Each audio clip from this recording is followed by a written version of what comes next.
बुद्धि को समर्पित कर दिया।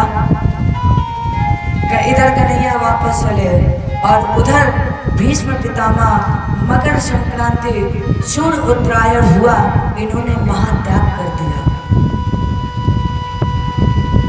इसके पश्चात भगवान ने द्वारका में प्रवेश किया, लेकिन द्वारका में प्रवेश करने से पहले भगवान ने उत्तरा के गर्भाश में बच्चे की सुरक्षा की।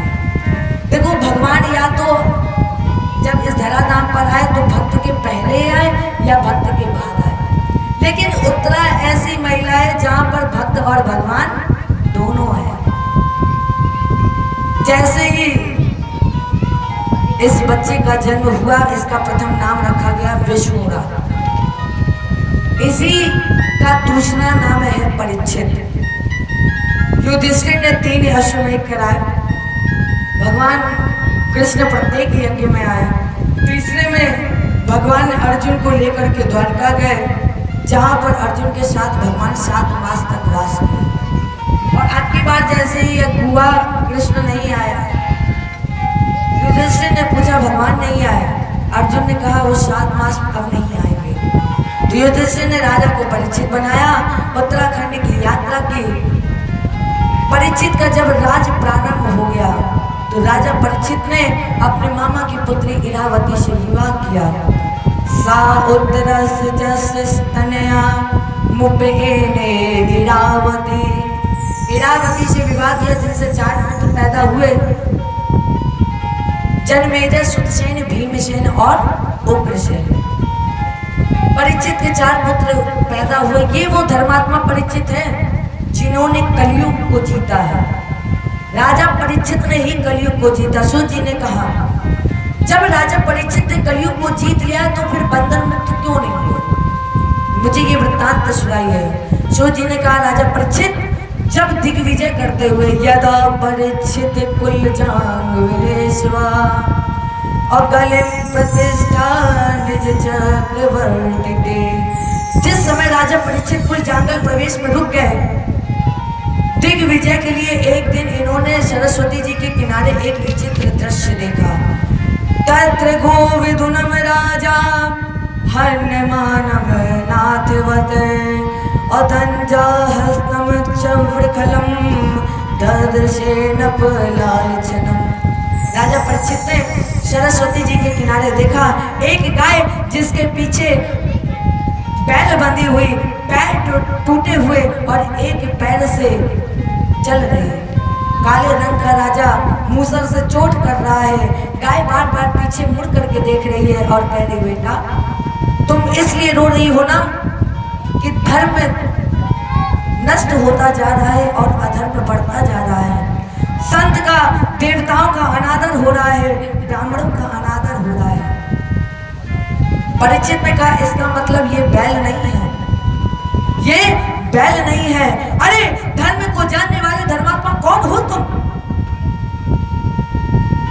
राजेंद्र, तुम जो गाय को देख रहे हो ये गाय नहीं है, ये पृथ्वी है।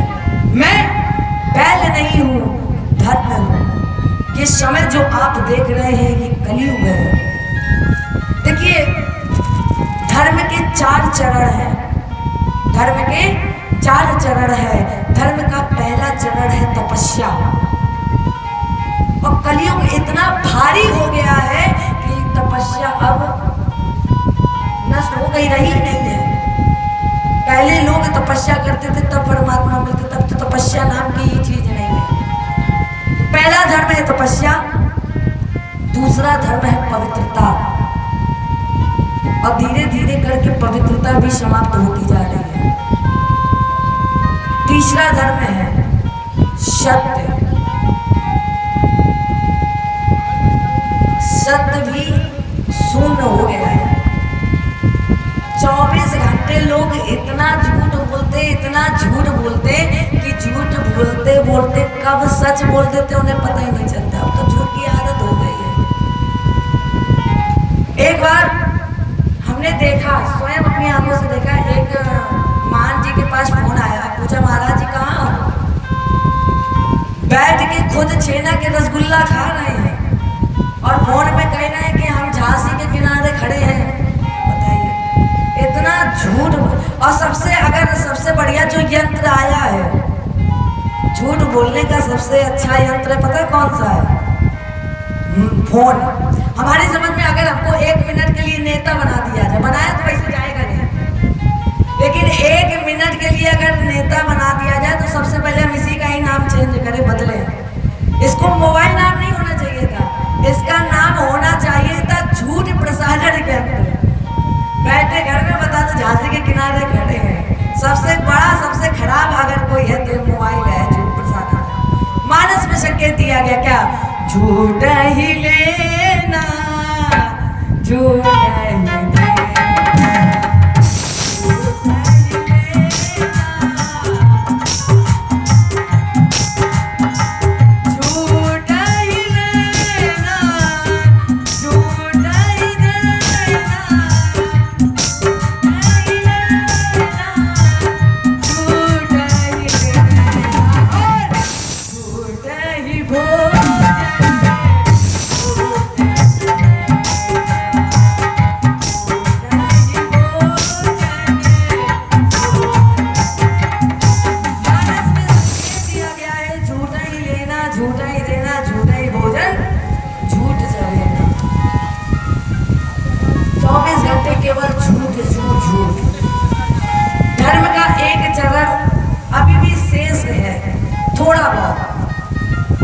चौथा चरण दान। अब यहाँ पर समझिएगा, पहले जब दान किया जाता था, हमारे यहाँ पे बुजुर्ग लोग बैठे हैं, माताएं बैठे हैं, वो जानती होंगी पहले जब दान किया जाता था तो छुपा कर दान किया जाता था। अगर दाएं हाथ से दान करती थी तो हमारी समझ में बाएं हाथ को भी नहीं पता चलता था कि तुमने दान क्या किया है, दूसरे हाथ को भी नहीं पता चलता था कि तुमने दान क्या किया है। और अब जब दान कराते हैं तो साथ में पर्चा लेके जाते कि हमने 51,000 मंदिर में दिए। एक महान जी महाशय जी, माता पिता गुजर गए थे, उन्होंने मंदिर में दान दिया पंखा, और पंखा में अपने माता का नाम, पिता का नाम, दादा का नाम, 3 पगड़ियां होती हैं, तीनों के नाम लिखवा दिए और कहा महाराज जी हमने पंखा में दान दिया है इसलिए अब इसको लगवा दो। जैसे ही पंडित जी ने पंखा चलाया, पहले माता जी, फिर पिताजी, फिर दादाजी धीरे धीरे और जैसे धीरे धीरे करके तेज घूमने लगे, माता पिता दादा का इससे अच्छा हम तबाही थे जब नीचे आते, कम से कम हमें कोई घुमा तो नहीं रहा था। तो ऐसा भी दान ना करो। एक बार एक भैया हमारे कथा सुनने आए, देवी जी ने कहा हमसे कि लो ये 5 रुपए चढ़ा देना। 5 का नोट था। अब वो भैया बार बार नोट को देख रहे थे, चढ़ाए ना चढ़ाए, चढ़ाए ना चढ़ाए। ऐसे सुनते सुनते रास्ते भर सोचते सोचते पंडाल में आए, बैठ गए। कथा चल रही थी, मुट्ठी बनी थी, गर्मी का समय। जैसे ही चढ़ाने का समय आया, भैया ने हाथ खोला और कहा तुम क्या रो रहे हो, तुम्हें चढ़ाइया थोड़ी ना, अरे तुम रो नहीं, चलो तुम्हें वापस ले चलते।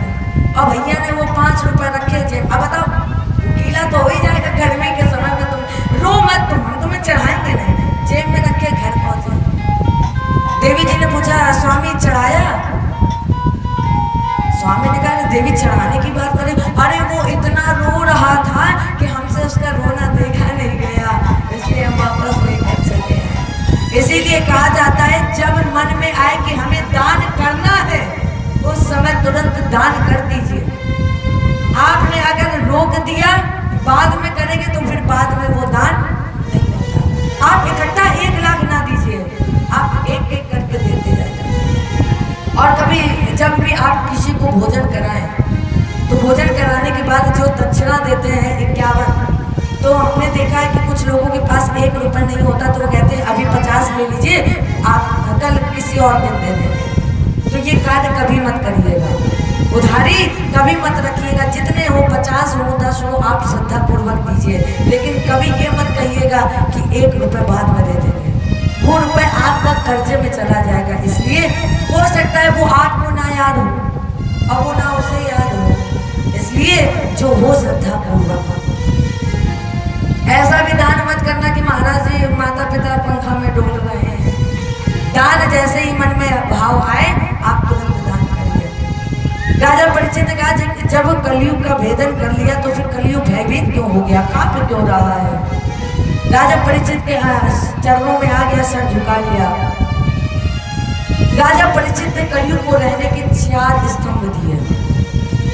द्वैतम पानम स्त्रिय सूना अयत धर्म दुर्विधा। 4 स्तंभ दिए। पहला स्तंभ दिया जुआ, दूसरा स्तंभ पानम, द्वितम माने जुआ, पानम माने शराब। शराब पीने के भी 4 लाभ है। जो शराब पीता वो ध्यान से सुनिए, 4 लाभ बता रहे हैं। हमने देखा है कल ऐसे डोल रहे थे, तो 4 लाभ सुन लीजिए। कौन से 4 लाभ? शराब पीने वाले को कभी कुत्ता नहीं काटता है। शराब पीने वाले को कभी नहाने की जरूरत नहीं। शराब पीने वाले को कभी अस्पताल नहीं जाना पड़ता है। अब लोग ये पूछते हैं, ये बताइए नहाने की जरूरत क्यों नहीं है? आप बताओ। रात में पी, रात भर नाली में डरे रहे, सुबह उठे जाना, चलो भैया अब और पौवा लगा लिया जाए, नहाने की है जरूरत? वो तो खुद ही नाली में नहा लिया। और शराब पीने वालों के घर में चोरी नहीं होती, क्यों? खुद के घर के तो छोड़िए, शराब पीने वाले चाहे तो पड़ोसी की साइकिल भी उठा के बेच के शराब पी लेते हैं। अच्छा आप लोग बताइए, आपने कभी शराब पीने वाले को कुत्ते काटते देखा है? कभी कुत्ते ने काटा शराब पीने वाले को? हमारी समझ में नहीं काटा। हाँ, चाटते हुए जरूर देखा होगा। क्यों चाटता है जानते हैं? वो भी कहता अब दिन वाला भी आ गया मेरी बिरादरी में। अस्पताल क्यों नहीं जाना पड़ता? सरकार रिटायर करती है 60 साल में। सरकार रिटायर करती है 60 साल में और शराब रिटायर करती है 35-40 साल में। फेफड़ा गए तुम गए।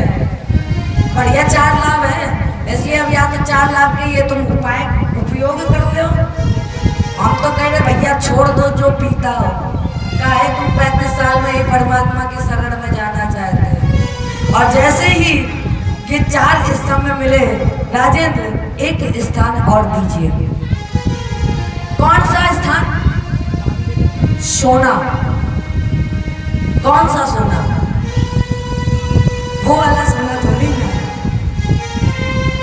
रावण के पास जो 50,000 सोना, क्या ये वाला सोना है? ये भी सोना नहीं।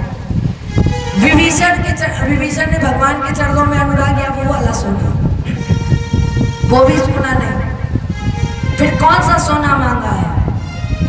कुंभकर्ण के पास जो सोना है, क्या वो सोना मांगा? वो भी सोना नहीं है। फिर कौन सा सोना? देखिए, पर हमारे प्यारे प्रभु का एक नाम हिरण्यगर्भा है।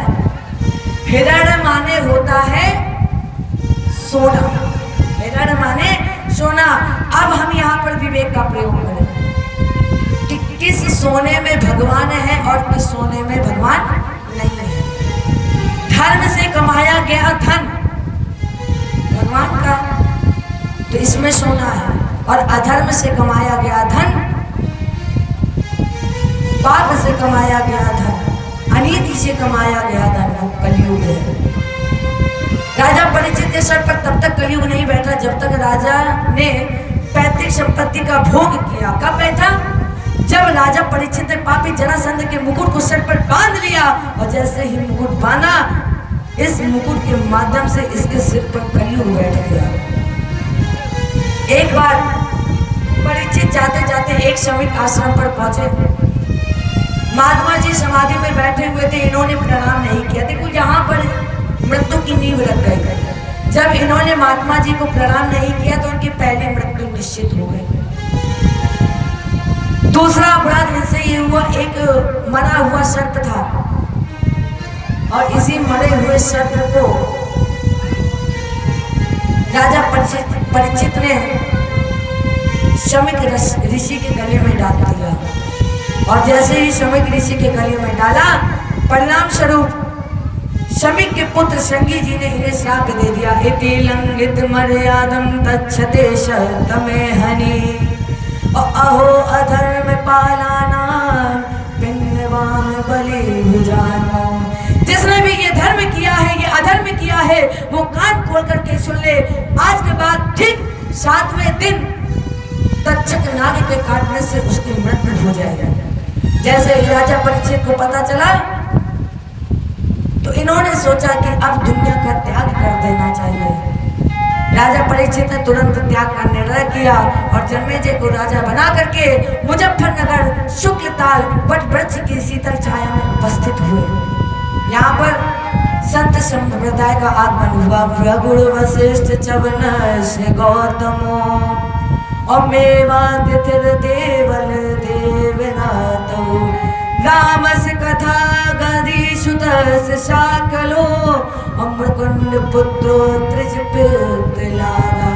भृगुड़ वशिष्ठ चवन गौतम पराशर नारद पराशर पुत्र वेदव्यास जी संत समाज एकत्रित हुए। चर्चा प्रारंभ हुई तब तक एक विचित्र दृश्य देखा। एक पागल आ रहा था। लोग चिल्ला रहे थे, देखो पागल आ रहा है। अब राजन जरा पागल को उल्टा करिए। पागल को अगर उल्टा कर दिया जाए तो क्या होगा? पागल कल्पा। जिसने अपने आप को अपने आप में गला लिया है वो है पागल। अर्थात जिसने परमात्मा को पा लिया है उसे ये संसार के लोग पागल ही कहते हैं। औमित्येकाक्षरं ब्रह्म, गीता में भगवान जी ने कहा है, औमित्येकाक्षरं ब्रह्म वायाहर मामन स्मरं, यात्राए तजद देहम शय्यात परमां गति। भगवान कृष्ण बोले, हे अर्जुन, जो ओम शब्द रूप ब्रह्म का जो सर्वथा दोषों का परित्याग करके भजन करता है वो अर्थात मुझे प्राप्त करने में सामर्थ्यवान हो जाता है। राजेंद्र, आप जानते हैं कि मुख की पवित्रता किससे है? मुख की किससे है? भजन से है। निर्मल मन जन शोभो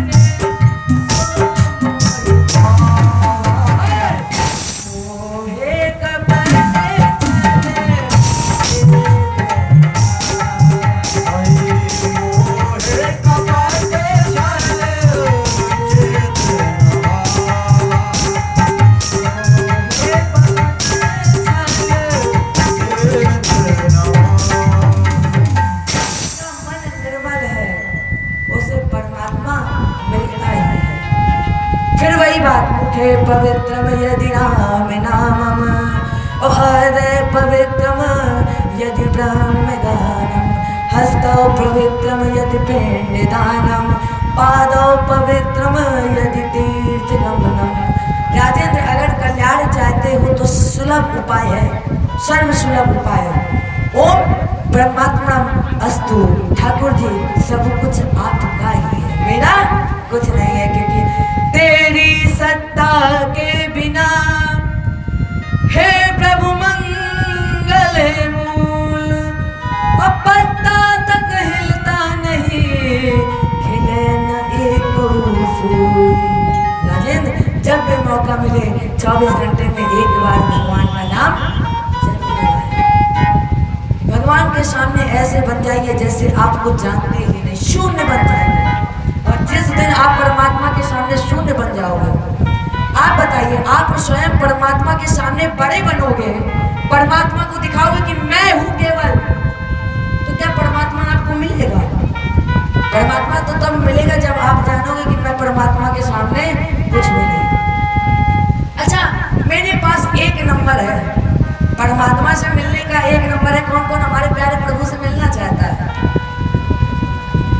ऐसे थोड़ी ना मानेंगे, हाथ उठाइए तब हम मानेंगे कि हमारे परमात्मा से कौन मिलना चाहता है। सब मिलना चाहता है, मिलना चाहता है तो नंबर दे, बहुत अच्छा नंबर है, हम तो रोज कांटेक्ट करते हैं उनसे। दे नंबर। जब आप दिल्ली में फोन मिलाते होंगे तो नंबर के आगे एक अंक लगता है, कौन सा अंक लगता है? शून्य है सबसे अच्छा।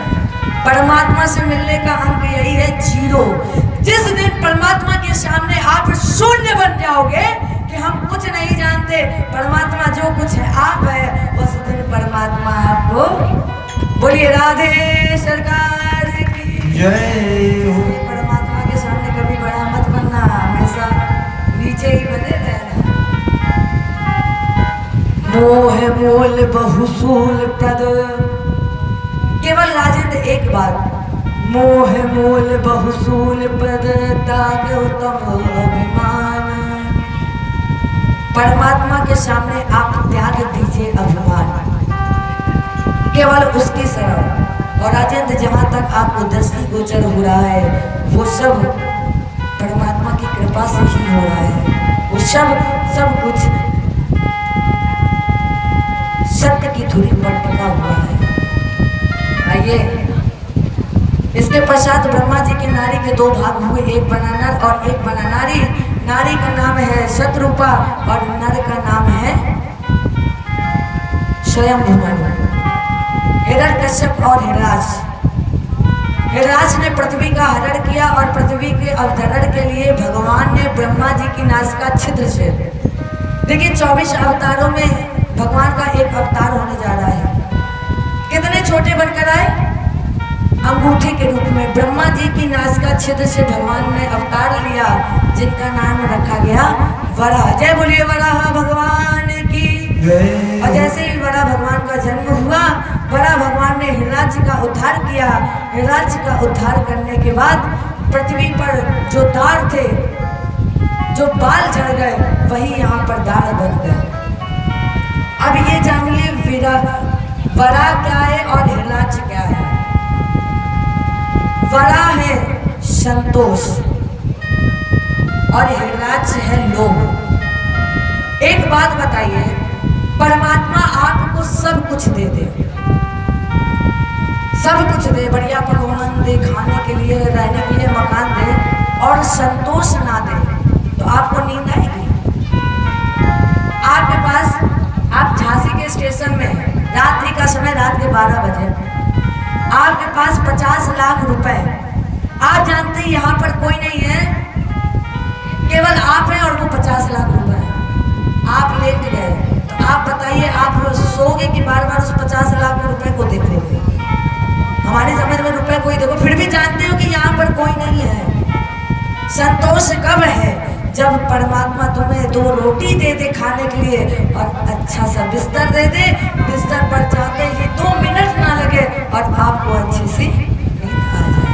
अर्थात राजन इन सब का साथ गोधन गज धन बाज धन और रतन धन खान, और जब आवे संतोष धन सब धन धूल। सारा धन धूल के समान है। तो संतोष रूपी अस्त्र से भगवान ने हिरराज रूपी दैत्य का उद्धार किया। जय बोलिए कृष्ण भगवान की जय। जय श्री राधे, जय जय श्री राधे। आप तो बोलोगे, आपको पैसा मिल रहा है, अब आप ना बोलो, आप थक गए होंगे, लोग 12 बजे से बोला। अब देखिए ये लोग कितना बोलते हैं, ये लोग उतनी देर से चुप बैठे हैं, हम बोल रहे हैं, आप बोल रहे हैं। जय बोलिए राधा रानी सरकार की। वास्तव में कानपुर से ज्यादा उल्टी गंगा बह रही है यहाँ पे। इतने धीरे बोलना कि बगल वाले को सुनाई ना दे तुमने क्या बोला है। जय बोलिए राधा रानी सरकार की। सब बास बसई के नहर, जहाँ रहो चाहे रहो इलाहाबाद, जहाँ भी रहो वहाँ रहो। आवाज ज्यादा समय ना लेते हुए एक छोटा सा भजन। हेलो, हाँ, हमारे क्षेत्र के सम्मानीय रेंजर साहब जो कि हमारे पूजनीय दीदी का स्वागत सम्मान करने को हाजिर हुए हैं और उनके साथ में समस्त महाराज व हमारे सरपंच साहब वसई के हमारे सम्मानीय श्री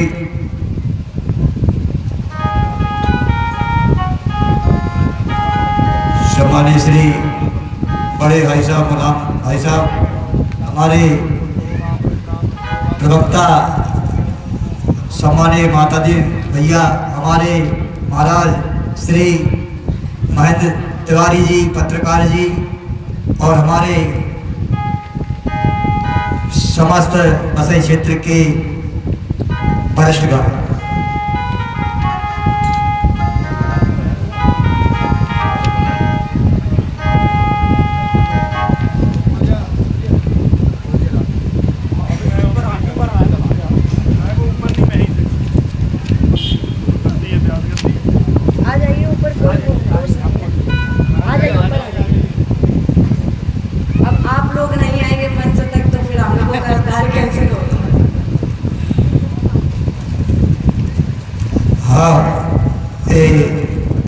हमारे बड़े भाई साहब सम्मानीय श्री पप्पी दादा जी का कहना है कि 2 मिनट का और भोजन होगा। इसके बाद हमारे महाराज रेंजर साहब और भागवत पुराण की आरती करके जाएंगे। जय श्री राधे।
में